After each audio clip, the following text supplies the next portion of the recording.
ఇక్కడ Sunday morning ఇప్పుడు ఏంటి పొద్దున్న ఎక్కడికి వెళ్ళిపోతున్నాం అనుకుంటున్నారా? యశితకి గర్ల్ స్కౌట్స్ ఉంది. స్కౌట్స్ అంటే ఏంటంటే మనకి ఇండియాలో ఎన్ఎస్ఎస్ ఎన్సిసి లా అన్నమాట. చాలా మంచి ఎక్స్పీరియన్స్ ఇది. పిల్లలు చాలా ఇండిపెండెంట్ గా గ్రో అవుతారు.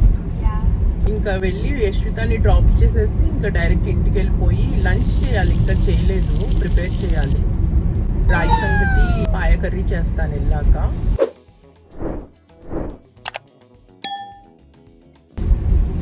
హాయ్ ఎవ్రీవన్, అందరూ ఎలా ఉన్నారు? Hope you are all doing good. ఇక్కడ సండే మార్నింగ్ ఇప్పుడు ఏంటి పొద్దున్న ఎక్కడికి వెళ్ళిపోతున్నాం అనుకుంటున్నారా? యశితకి గర్ల్ స్కౌట్స్ ఉంది. వీళ్ళు వచ్చేసి ఆల్టర్నేట్ సండేస్ మీటింగ్ పెట్టుకుంటారు. నెక్స్ట్ సమ్మర్ లో ఎలాంటి యాక్టివిటీస్ చేయాలి ఏంటి అన్నట్టు, ఎలా ఫండ్ రైజ్ చేసుకోవాలి, ఇట్లా అన్నిటికీ మీటింగ్ పెట్టుకుంటారు వాళ్ళు. స్కౌట్స్ అంటే ఏంటంటే మనకి ఇండియాలో ఎన్ఎస్ఎస్ ఎన్సిసి లా అన్నమాట. ఇక్కడ స్కౌట్స్ అంటారు. గర్ల్ స్కౌట్స్, బాయ్ స్కౌట్స్ అని సెపరేట్ గా ఉంటాయి. చాలా మంచి ఎక్స్పీరియన్స్ ఇది. పిల్లలు చాలా ఇండిపెండెంట్ గా గ్రో అవుతారు. చాలా లైఫ్ స్కిల్స్ వస్తాయి first of all. So almost Yashwitha 4 years నుంచి వెళ్తోంది, సెకండ్ గ్రేడ్ నుంచి కదా యశ్విత? 4 years అయిందా? 5th year ఇది. నాకైతే గుడ్ ఎక్స్పీరియన్స్. ఇంకా వెళ్ళి యశ్వితని డ్రాప్ చేసేసి ఇంకా డైరెక్ట్ ఇంటికి వెళ్ళిపోయి లంచ్ చేయాలి. ఇంకా చేయలేదు, ప్రిపేర్ చేయాలి. రాగి సంగటి పాయ కర్రీ చేస్తాను వెళ్ళాక.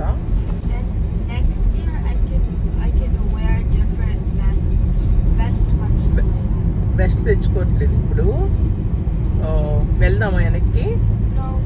పర్లేదా మరి మీటింగ్ వెస్ట్ లేకపోయినా?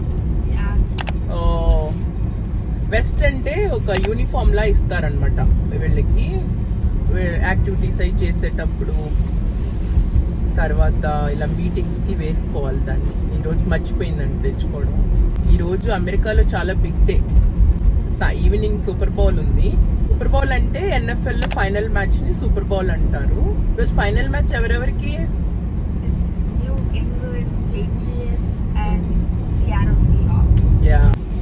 మాకు ఇక్కడ అసలు ఎంత చలిగా ఉంటుందంటే, చూసారు కదా ఎంత ఎలా ప్యాక్ చేసుకున్నాము. అసలు ఏమి చేతులు లాగేస్తున్నాయి. చేతులకి నేను గ్లౌజులు వేసుకోలేదు. 2 minutes బయట ఉంటే చేతులంతా లాగుతున్నాయి. అంత చలిగా ఉంటుంది. అసలు ఎప్పుడు ఇంత టెంపరేచర్ చూడలేదు నేను యూఎస్ వచ్చాక. బాబోయ్, చాలా చలిగా ఉంటుంది. యశ్వితాని ఇప్పుడే డ్రాప్ చేసి వస్తున్నా. మనం ఏంటంటే లోపలికి వచ్చి డ్రాప్ చేయాలి పిల్లల్ని, డోర్ దగ్గర వదిలేసి వెళ్ళడానికి లేదు. బాబోయ్, చల్లగా ఉంది అసలు.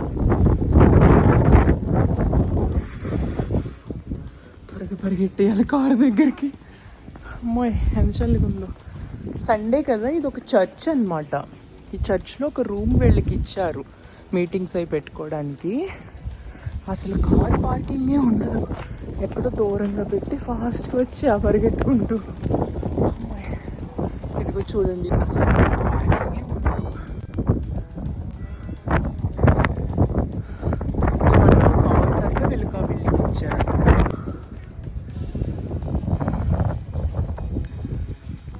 వచ్చేస్తాను ఆల్మోస్ట్ కార్ దగ్గరికి.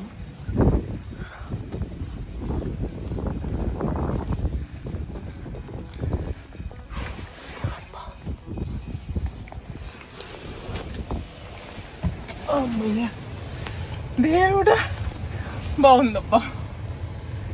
చలి అక్కడ అసలు. యశ్విని డ్రాప్ చేసి వచ్చేస్తున్నా.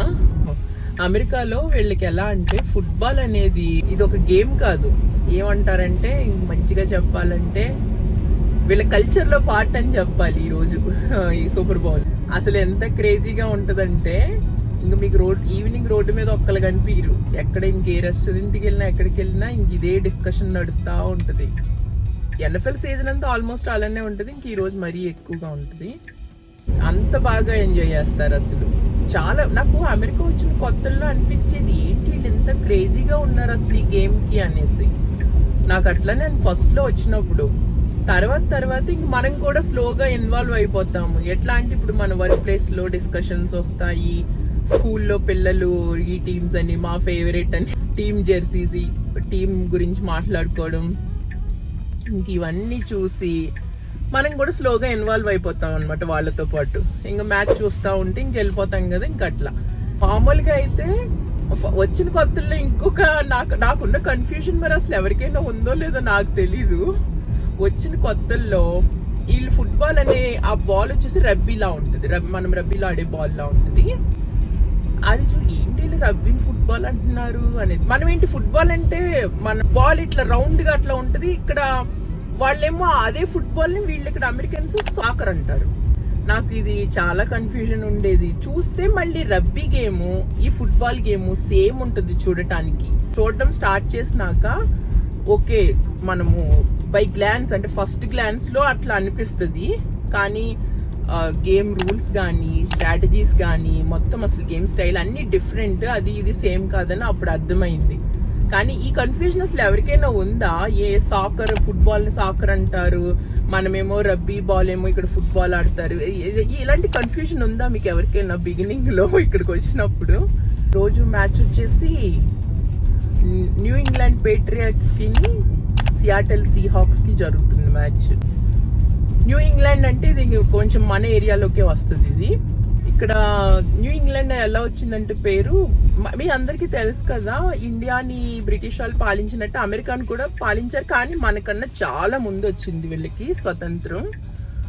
లైక్ ఆల్రెడీ ఇది 250th ఇయర్ ఏదో అనుకుంటా స్వతంత్రం వచ్చి. సో ఇంకా మనకన్నా చాలా ముందు వచ్చింది వీళ్ళకి. సో ఆ బ్రిటిష్ వాళ్ళు ఫస్ట్ టైం అమెరికాలో అడుగుపెట్టింది ఈ ప్లేస్ లోనేనంట. ఏది మెయిన్ ఈ స్టేట్స్ అన్ని ఉన్నాయి కదా, మెయిన్, కనెక్టికట్, మ్యాసచ్యూసెట్స్, ఇవంతా ఈ కార్నర్ లో ఉన్న చిన్న చిన్న స్టేట్స్ అన్ని కలిపి న్యూ ఇంగ్లాండ్ అంటారు. వాళ్ళు ఫస్ట్ టైం అక్కడికి వచ్చారనమాట బ్రిటిష్ వాళ్ళు. సో వాళ్ళు పెట్టిన పేరు ఇది న్యూ ఇంగ్లాండ్ అని. 4-5 స్టేట్స్ ఉంటాయి, ఆ టుగెదర్ అన్ని కలిపి న్యూ ఇంగ్లాండ్ అంటారు. ఇంటికి వచ్చేసాను, వెళ్ళి ఇంకా వంట చేయాలి.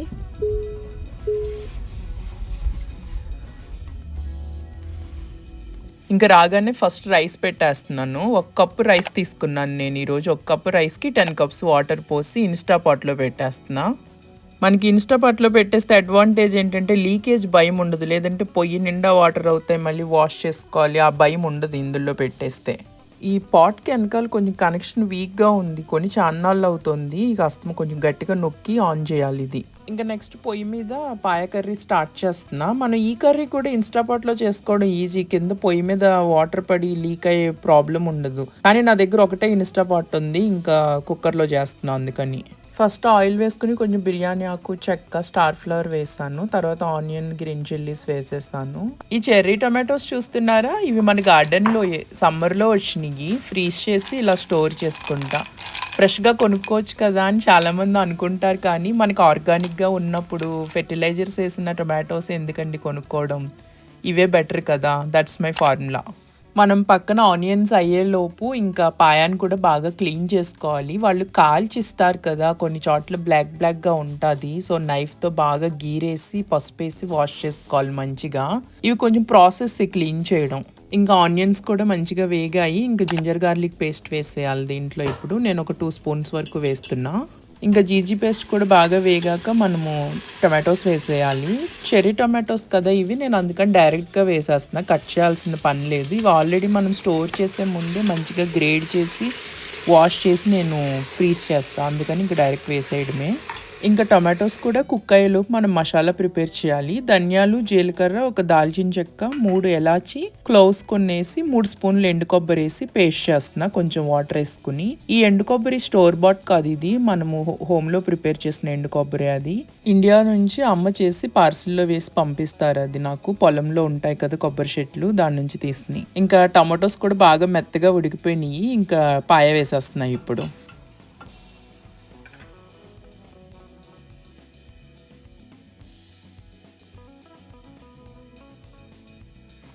ఇంక ఇప్పుడు సాల్ట్, కొంచెం పసుపు వేసి మూత పెట్టేసి కాసేపు వేగనివ్వాలి. ఒక 5 మినిట్స్ అయినా ఉంచాలి. ఇంక ఇప్పుడు 2 స్పూన్స్ కారము, తర్వాత మనం ప్రిపేర్ చేసుకున్న మసాలా కూడా వేసేయాలి ఇప్పుడు.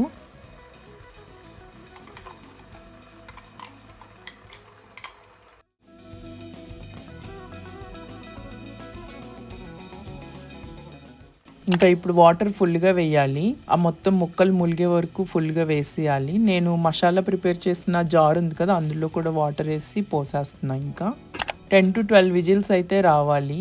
ముక్క బాగా ఉడుకుతుంది అనమాట అన్ని విజిల్స్ పెడితే. అండ్ లోపల నుంచి బోన్ లోపల నుంచి కూడా అది ఈజీగా ఊడొచ్చేస్తుంది. నేను పాయ చేసేలోపే ఇక్కడ రైస్ కూడా అయిపోయింది. మనం 10 కప్పులు వాటర్ వేయడం వల్ల ఇలా బాగా ఉడుకుతుంది అన్నము. మళ్ళీ వాటర్ కూడా ఉంటుంది ఇంకా లోపల. మనము ఈ పౌడర్ వేసినప్పుడు కూడా మంచిగా ఉడుకుతుంది అనమాట. ఇప్పుడు నేను 1 కప్పు రైస్కి 2 కప్పులు రాగి పిండి వేసేసి మూత పెట్టేస్తాను. అట్లా కొంచెం సర్దేసేసి మూత పెట్టేయడం.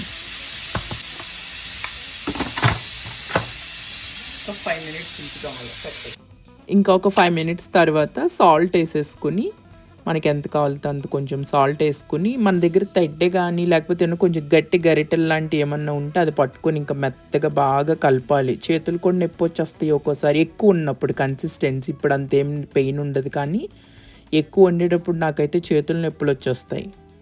మనం అలా కలిపేటప్పుడు ఏమన్నా గట్టిగా ఉండి కొంచెము వాటర్ ఏమన్నా వేయాల్సి వస్తుందేమో అనుకుంటే హాట్ వాటర్ పక్కన పెట్టుకుని కొద్ది కొద్దిగా కలుపుకుంటూ కలపాలి. ఇప్పుడైతే నాకైతే అవసరం రాలేదు.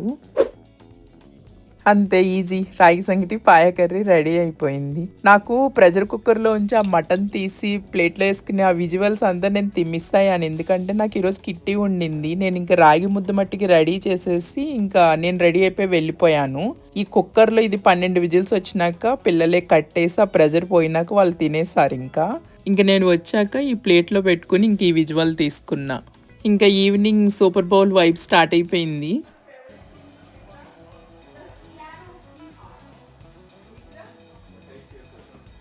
కిడ్స్ ఏమో ఇంకా సూపర్ బౌల్కి పిజ్జా కావాలని అడిగారు. ఇంకా అది చేస్తున్నా. మధ్యాహ్నం చేసిన ఫుడ్ చాలా ఉంది. ఇంకా ఎలాగో ఇంకా వాళ్ళు అడిగారు కదా అని చేస్తున్నా.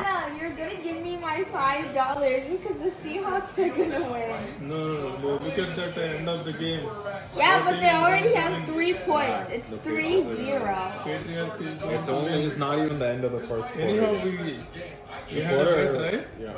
At the end, we will decide who is going to win. The first quarter ends in 30 seconds. Game of time అయ్యేలోపే నా పిజ్జా మేకింగ్ కూడా అయిపోయింది. ఇంకా కిడ్స్ డిన్నర్ చేసేస్తారు. ఇంకా